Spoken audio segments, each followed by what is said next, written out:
रहा था कुछ बोल देते हैं. God and sex spring from the same source. God is the ultimate pleasure. God has to go first before sex goes. Why should sex go? Let me mention that my whole thinking on the subject of sex has been found at the hands of holy men. Now I maintain that the life of a static austerity, denial of sex, and all the disciplines associated with the religious life had nothing to do with whatever has happened to me. ये सब तुम्हारी मानसिक कहानियां हैं.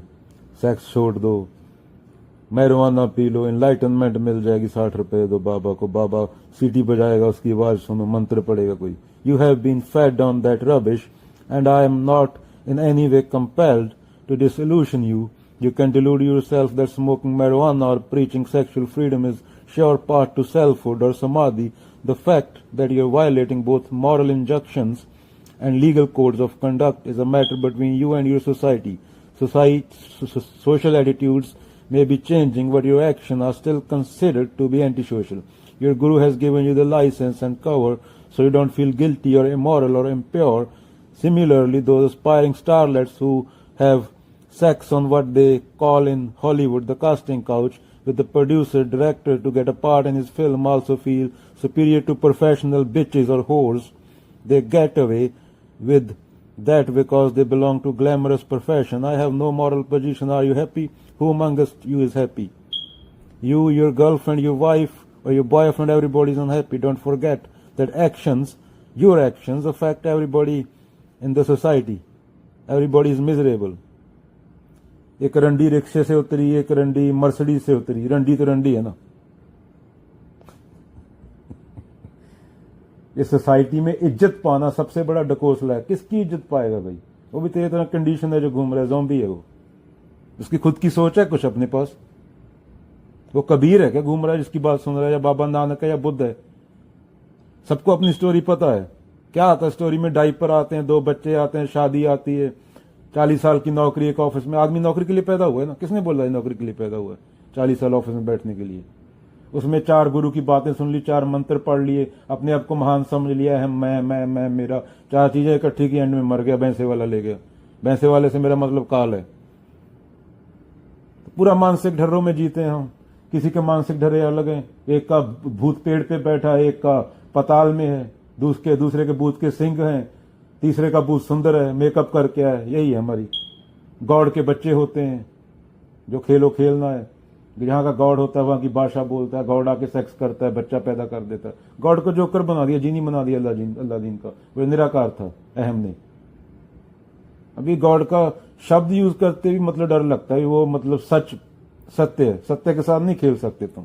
पर सत्य भी तुमने मानसिक बना दिया. जो मन में आ गया वो सत्य नहीं है. अभी बोलने के लैंग्वेज के अलावा, लैंग्वेज लिमिटेड है, विचार लिमिटेड है. इसके ये अपनी कंडीशनिंग से बोल रहा हूं. पर इसके अलावा कोई चारा नहीं है. फिर क्वाइटनेस है, चुप है, शून्यता है, जीरो है. तो बोल रहा हूं जो बोल पाता हूं. चलो जितना समझ आता है. The people who spoke of love your neighbor as yourself is responsible for 80 to 90% horror in this world today.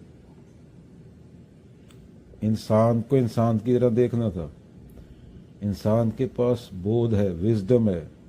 उसको कोई बताने वाला नहीं चाहिए, कोई चर्च, कोई मंदिर की ऐसा करना है.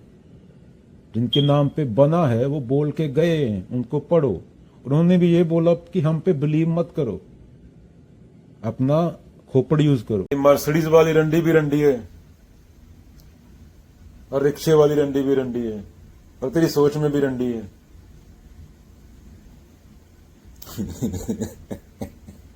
ज्यादा रंडी तेरी सोच में है. तो औरत को औरत की तरह नहीं देख पा रहा, उसको रंडी की तरह देख रहा है. ये समाज की बात हो रही थी.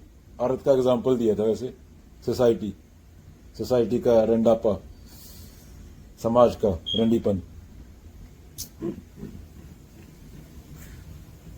वो रंडी है, वो तेरा दिमाग पे कब्जा करके बैठी है, तेरे मन पे. थोड़ी सी इज्जत यहां से मिल जाए, किससे इज्जत माने?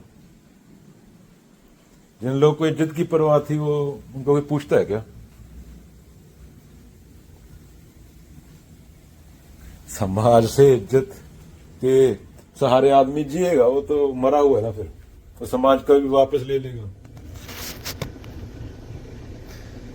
मंटो बोलता है ना, ये रंडी की एग्जांपल दी थी मैंने, किसी लिंग पुलिंग को रंडी नहीं बोला है। मंटो क्या बोलता था, एक नेता, उसने रंडी की एग्जांपल दी थी, एक बेका हुआ पत्रकार और एक रंडी, तीनों बराबर होते हैं, पर रंडी की इज्जत ज्यादा होती है, अपनी जुबान की पक्की होती है। तो ये रंडी के माने एग्जाम्पलें हैं, किसी विशेष लिंग पुलिंग को रंडी नहीं बोला गया है। आदमी भी रंडी हो सकता है जो 1 रुपए के लिए जबान बदल दे। इस तरीके से रंडी शब्द का यूज हुआ है। चलो